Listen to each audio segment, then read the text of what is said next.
Bonjour à tous, bienvenue sur les plaisirs sucrés d'Antoine, j'espère que vous allez bien. Je suis content de vous retrouver aujourd'hui dans ma cuisine pour vous proposer une tarte de saison bien rafraîchissante. Il s'agit de la tarte rhubarbe hibiscus de Laurent Janin. Elle se compose d'une base de pâte sablée avec à l'intérieur une crème brûlée avec des morceaux de rhubarbe, ainsi que de la rhubarbe pochée à l'hibiscus par-dessus et quelques fleurs en décoration. Je mets tout de suite mon tablier et je vous accompagne sur la recette. Je débute ma recette par la réalisation de la pâte sablée car elle a besoin de reposer au frigo. Vous aurez besoin de ces ingrédients. 175 g de beurre doux à température ambiante, 75 g de sucre glace, 75 g de poudre d'amande, 175 g de farine T55, 1 g de sel et 25 g d'œufs entiers que j'ai battus en omelette. Je transfère mon beurre mou dans la cuve de mon robot. J'y ajoute le sucre glace et je travaille à la feuille. Je décolle légèrement ce qui peut être resté collé sur le bord du bol. J'ajoute la poudre d'amande.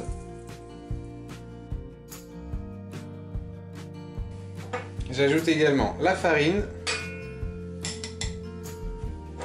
et le sel.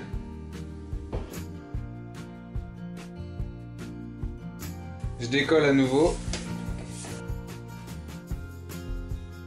Et je termine en ajoutant ma quantité d'œufs entiers battus. Je travaille jusqu'à l'obtention d'une pâte homogène. Je décolle encore un petit peu pour que tout soit bien homogène. Lorsque c'est homogène, je vais transférer le tout dans du film alimentaire et réserver au frigo pendant 1 heure.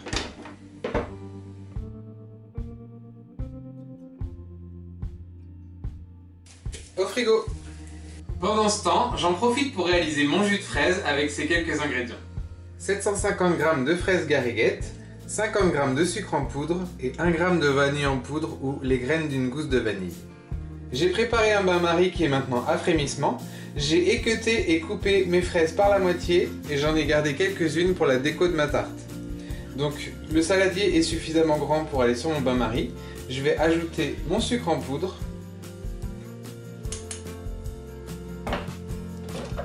ma vanille,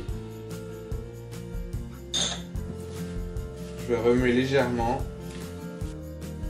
et je vais couvrir le tout avec du film alimentaire de façon hermétique pour pouvoir garder toute ma vapeur.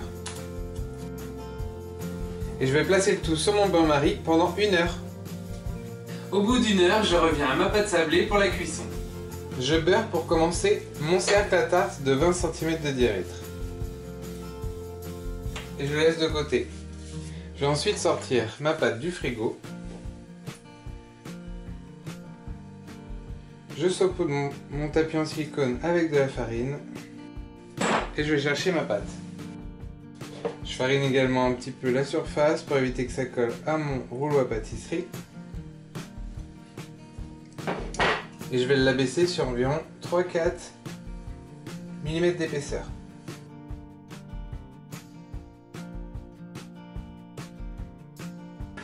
Lorsque ma pâte fait largement la taille de mon cercle, je l'enroule autour de mon rouleau à pâtisserie.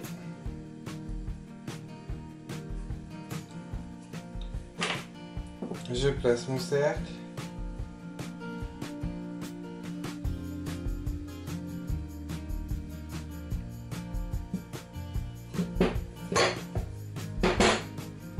Je la déroule à l'intérieur. Ensuite,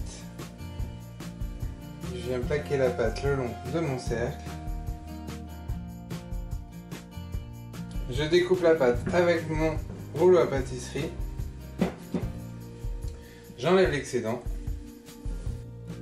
Et je vais cuire le tout à 170 degrés pendant 15 minutes. Après 15 minutes de cuisson, mon fond de tarte est pré-cuit. Je vais le laisser refroidir jusqu'à prochaine utilisation. Je reviens maintenant à mon jus de fraise qui a eu le temps de mijoter. Après 1 heure passée au bain-marie, je vais récupérer les fraises à l'aide d'un écumoire pour pouvoir séparer le jus de mes fraises.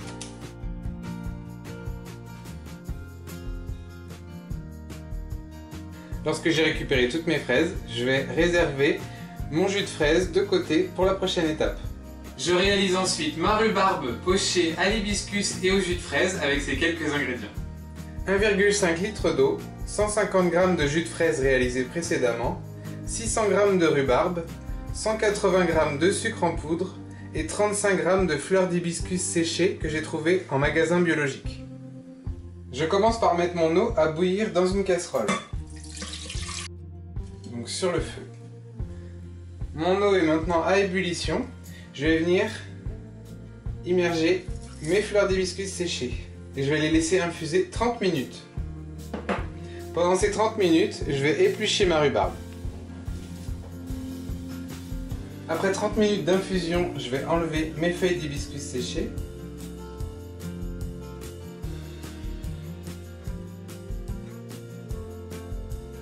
Je vais ajouter le sucre,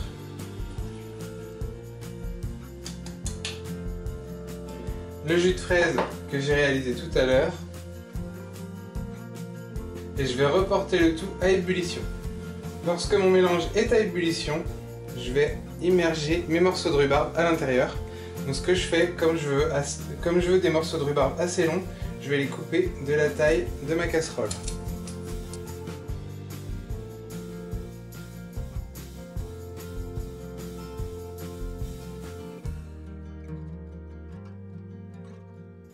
Lorsque j'ai tout immergé, je vais couvrir avec un film alimentaire.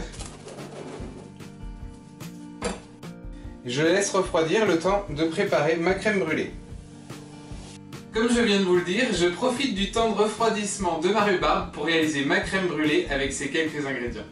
200 g de crème liquide à 30% de matière grasse minimum, 50 g de lait entier, 1 g de vanille en poudre, 45 g de sucre en poudre et 50 g de jaune d'œuf, soit environ 3 jaunes.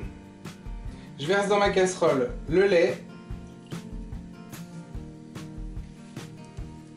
la moitié de la crème liquide à vue d'œil, mon sucre en poudre et ma vanille.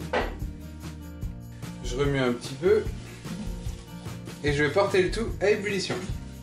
Lorsque mon lait et ma crème avec ma vanille et mon sucre sont à ébullition, je laisse infuser environ 15 minutes.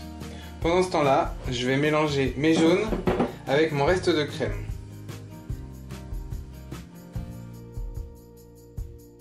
Donc à l'aide de mon fouet, je vais venir mélanger le tout.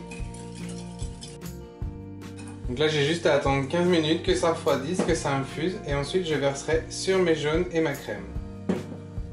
Après 15 minutes, je verse mon lait et ma crème sur mes jaunes avec mon reste de crème. Je mélange un peu. Je vais filmer au contact et je réserve au frigo.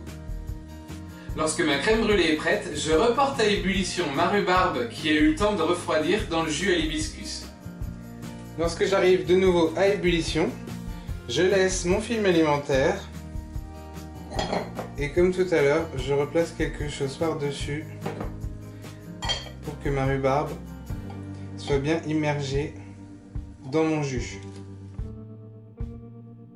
Et je le laisse refroidir encore environ une demi-heure. Lorsque ma rhubarbe a bien refroidi dans son jus de pochage à l'hibiscus et à la fraise, j'enlève le petit récipient et j'enlève le film alimentaire. Je vais ensuite les récupérer une à une. Je les égoutte et je les pose sur du papier absorbant.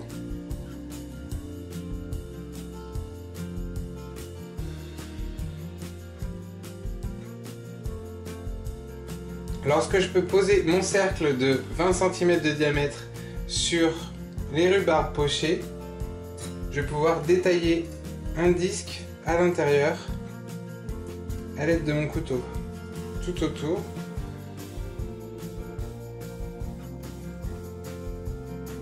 Je récupère les morceaux de rhubarbe et je dépose de nouveau du papier absorbant par-dessus. J'imbibe bien, j'en place de nouveau pour absorber un peu plus le jus. Et je place le tout au frigo en attendant la poursuite du montage.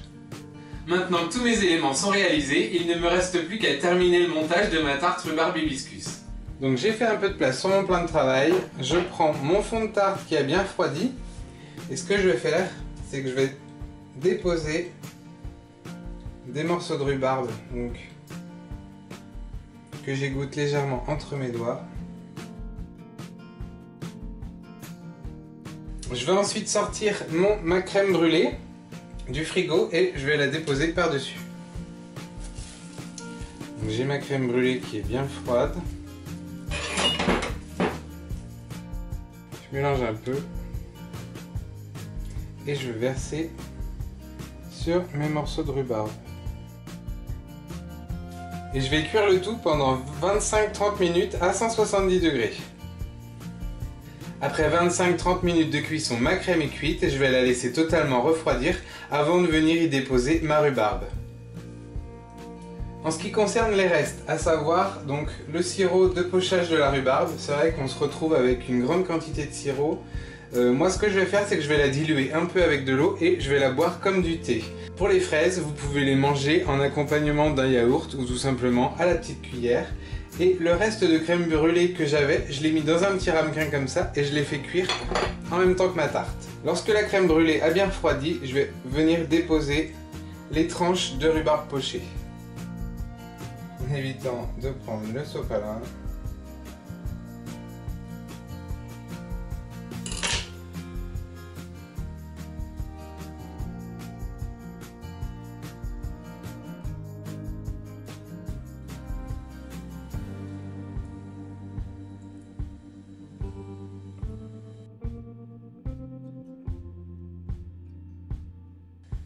Je découpe un tout petit peu avec les ciseaux l'excédent pour avoir un rendu assez joli.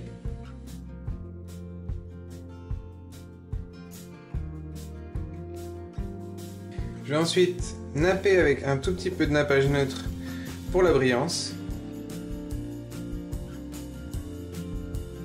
Et je vais y déposer quelques fraises pour la déco.